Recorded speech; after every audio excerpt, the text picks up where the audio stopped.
Hello and welcome back to my channel. My name is Saunabh and I love learning languages. And while learning languages, for me, there are some aspects which are more complicated than the others. And speaking of that, pronunciation is the most complicated aspect for me while learning languages. But it can change, right? I believe anything in life can change. So in this video, in order to change that, I'm gonna try to pronounce five difficult sounds for me in languages from across the world. So without further ado, let's get down to business. Bro, why do I always talk about business? I think I should change my intro or something. But regardless, yeah, let's get down to business. Number five, you have in German. Now, if you are in my Discord server, you might know like people always correct me when I try to say anything in German that has the sound. Like I just can't. People have been correcting me for I think a year at this point. I don't know. And yeah, it's just super complicated. Like I have seen like so many videos on YouTube. So many people have been like constantly trying to solve this issue for me. They be like, "Ooh, ooh, ooh, ooh." They almost kill themselves to teach me this sound, but it just doesn't work. Ew, ew, ew. They say like you make e and then round your lips, but like it just doesn't work. Like look at this. Ew, ew, ew, ew. Like I don't know. So yeah, if you speak German or French or any language that has sound, please, for the love of God, correct me. Okay, let me read some words in German with the sound. Okay, über, ü, überholen, überholen. Number four, you have in Russian. Now, or we, no, jokes aside. Now, ü is a closed central unrounded vowel, meaning your lips are unrounded and they are closed, but your tongue is at the central of your mouth, meaning like mm, mm, mm. I don't know how good I'm at this sound. There's an issue with me in Russian. Now there's a normal E sound like this you can see on the screen, which is exactly like a normal E sound. But instead of saying there, I tend to say freaking so closed, central, unrounded. Let me know how good I'm at this sound. Like yeah, let me try to read some words with t, t, t, t, t, t, t, b, b, b, b, b, mish, mish, mish. Three Chinese tones. Now in Chinese there are like four tones, or some people might say like five, but let's just say four tones. And for some words, if you mess up the tones, people might understand something completely different, or they might just not understand anything. And then yeah, let me try to pronounce like four tones. Okay, you have ma, the raising one, and then you have ma. I don't know what they call it, but I call it a straight tone because it has a straight line on top of it. Okay, ma, and then you have a falling one, ma, and then you have the one that falls and rises. So like ma ma So ma ma ma I don't know how good I am at these tones, but like yeah, let me know how I did. And then yeah, I gave up on Chinese because of tones. And then okay, speaking of that, I think I won't study any languages that use tones unless it's like super necessary for me to study any languages with tones. But other than that, just for fun, I don't think I will ever decide to study any language that use tone. Number two, palatalization in Russian. Now, palatalization is a concept. How to explain it?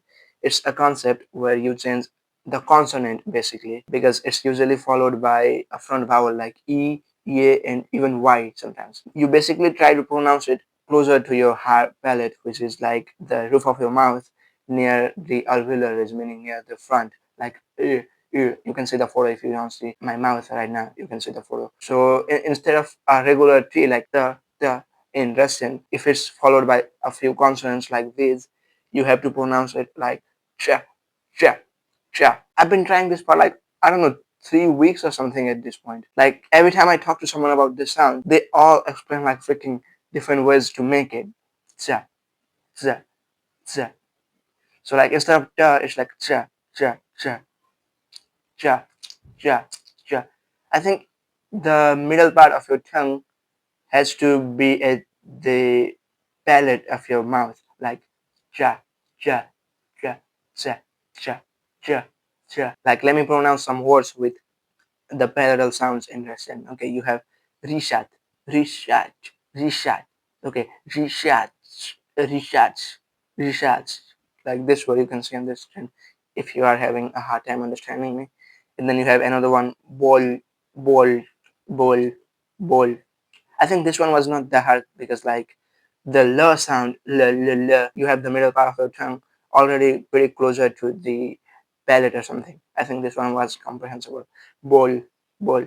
And you have the last one, karol, karol, karol, karol. And yeah, in Russian, mainly in like the infinitives of the verbs, you have tsia, tsia, tsia, tsia. I give up. I don't know. Please, someone teach me in the comments like how you make tsa, tsa, like how you palatalize a consonant. I don't think like I have this in other languages that I speak. It's only in Russian, I think. So that's why. Now at number one, we have the bilabial nasal. Just kidding. Everyone can make that sound. It's literally the easiest consonant, if not the easiest sound in the world. At number one, we have the soft d in Danish. Okay, in Danish, there's two types of d's: the hard d and the soft one.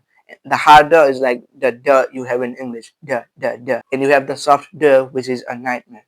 It's a voiced dental approximant. Let me explain what that means first. Okay, voiced means like you use your vocal cord, meaning they vibrate. Denal means like the sound is produced at or near your teeth, like here or here, something like that. Approximate means like it's a consonant which is pronounced nearer to the, in this case, for example, the teeth. But you don't touch him, but it's pretty near. The R you have in English is also approximate. It's an alveolar approximate. Car, car. But like the D in Danish, represented by this symbol, is a voiced dental approximant. So yeah, according to what I've just explained, let me try to make this sound. Yeah.